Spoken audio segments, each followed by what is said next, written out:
I think we are not here. You heard it from Tony and Paul, that we are not here to try to be scared of our future. We are here to define it together, to make sure that this future will be better for millions of people.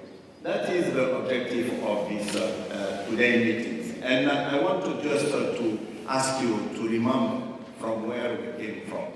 We have to just, sometimes we are forgetting that. You know, all this fight started with a few gay men who were just refusing injustice and difference. We are just calling for stopping prejudice against them and asking to science to really give them hope to live. And that is very important message we need to be remembering. And starting with that, a few gay men, we managed to make emerging one of the unique social movement which has been able to back up this HIV fight which we have been experiencing for years. And that is very important because this social movement, transformative force, has been able to change completely the nature of this epidemic. Change the nature of this epidemic first by just making sure that we broke the conspiracy of silence. People have to remember, a few years back, we were scared of each other. It was a gay play. People were not having any hope. Drugs were not there. And we were struggling to make sure that we could even give them a chance to stay with us. We moved from this period of despair to hope today. You heard that from Rwanda to Haiti to different places of the world, we are seeing change. You saw a picture which has been described by Tony. But I want to say that it was not just about breaking conspiracy, creating hope. What AIDS brought to us was even more than that one. AIDS helped us to change completely the way we could think about trade, the link between intellectual property and access to medicine. It was $15,000 per year per person. No one would have believed that we could even give a treatment to poor people. We changed completely this trajectory. And the civil society movement called for making sure that a treatment could be made available. Today we're talking about $80 or maybe less than $80 per person per year a treatment. And if we had to pay, and that is very important, if we had to pay the same price, it would have cost us today $71 billion, which is more than the ODA for all Africa. $71 billion to put people on treatment. It is costing us today, because this social movement, because the transformation which happened, because the fight which has been helping us to change the rules of WTO, it's costing us $1.3 billion. That's why we are able to put those 10, 12 million people today on treatment. And we save more than $335 billion. This is very important. This is showing that it was not just about expenditure, it was an investment, and we managed to have a return on our dollar investing.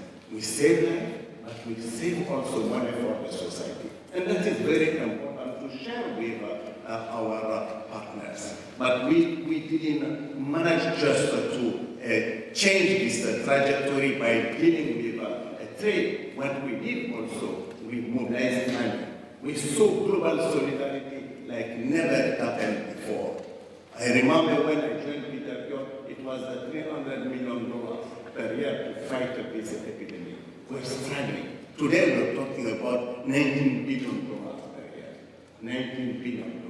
It is a global solidarity, and it started with American government and people who have been taking their dollars from left and right to believe that it would make a change in the life of people that were never had a chance to meet. And that is, like you said, amfAR's and others started. Global Fund came in. And today, we are seeing a complete change. The result, I don't want to talk about all the results because it has been shared with you by Tony. You saw all the things we have been able to achieve with this. But what is very important for me is to say that we change also the paradigm of financing, which is very important because today we are not talking about anymore just funding coming from donors. Out of those 19 billion, 53% of those resources are coming from a domestic fund. So it's completely changed in the paradigm. It is something we never experienced before. It is the first time we can say that 81 countries or more increased during the last 5 years by more than 50% in domestic resources. South Africa was completely dependent to PEPFAR and Global Fund. Today, they are paying $2 billion from their domestic resources to fight against HIV/AIDS. They are the second largest national funding in the world. Africa increased by 150% their domestic resources. That is a change in the paradigm. People are not believing anymore today that you have some part who has the money, another part with the problem. They're trying to see how they can really own the response, and what they're looking for is a support to make sure that they can have an investment framework which will help them to work with you to use each dollar we will mobilize in your country to maximize it, to make sure that they can reach more people with that money. So that is something I wanted really to talk about, to share with you, to say that it's very important for us to not forget that it has been a transformative force for all of us. It has not been just, but it changed also, like Paul was talking about right now, it changed completely the paradigm of delivering services.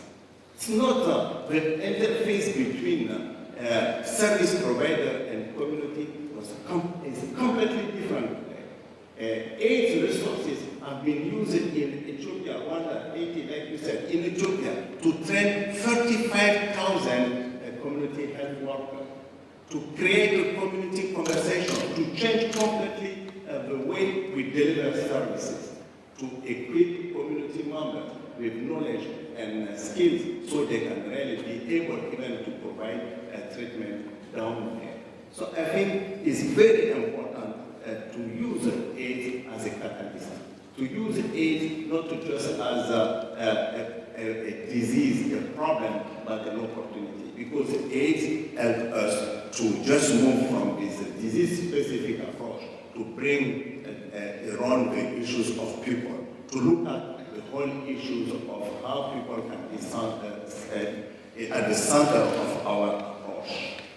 It is not over, even if we have so many good news, which is very important. But I want just to tell you that what is very important for us is to say that we have a unique chance in this room to be the leaders who could probably one day say that they contribute to end this epidemic. And it is for me, due to the advance we have in science, in epidemiological, certainly understanding of the epidemic, the resources which has been put into the fight, but it is also because we have been able to generate this social movement, which is unique. But to control this epidemic, I personally feel that and end one day with AIDS, we need to address a new challenges. I am seeing that every single places came from Nigeria, Kenya, Indian Oceans, and what I'm seeing is a growing epidemic amongst a key population, people who are at the margin of a society, people who have been left behind. I'm talking about sex workers, people who inject drugs, men having sex with men, and prisoners. Young girls is a major challenge for us today. In most of the southern part of Africa, we are not able to break the transmission new infections amongst those girls due to violence against them, rape. And I can think about also migrant population. If we don't have a courage and I can say a bold leadership to change completely the way we will be able to address bad laws which are affecting those people, putting them underground and not having them the opportunity to have access to services, we will not be able to end the epidemic. We need to scale up all the things Tony was talking about. I don't want to really repeat that one. This combination prevention with plus treatment, this plus all the things we are knowing, that is certainly very important, but we need to address the underlying causes of what is happening. Going back a little bit to society, trying to better understand why those vulnerabilities are there and how we need to address them by linking ending AIDS to ending extreme poverty. And that's why we are trying to work with my friend Jim King, who will certainly address you later on, to not have this disconnect. It's so critical if we want to really end this epidemic. Finally, I want to just to say that it's critical for us to use AIDS as a catalyst for ending the disease of poverty. We should really use AIDS as a non-frequent to bring all those together and create a new momentum which will help us to make the bridge with all the different movements which are out there and certainly help us to strengthen the system, health system and others to reach what we want to reach. And that will only happen with the support, I continue to believe on that one, of US government and people. It will happen because we will build a new solidarity between the different parts of the world, and it will happen because we'll be able to really be focusing on people and not just on disease.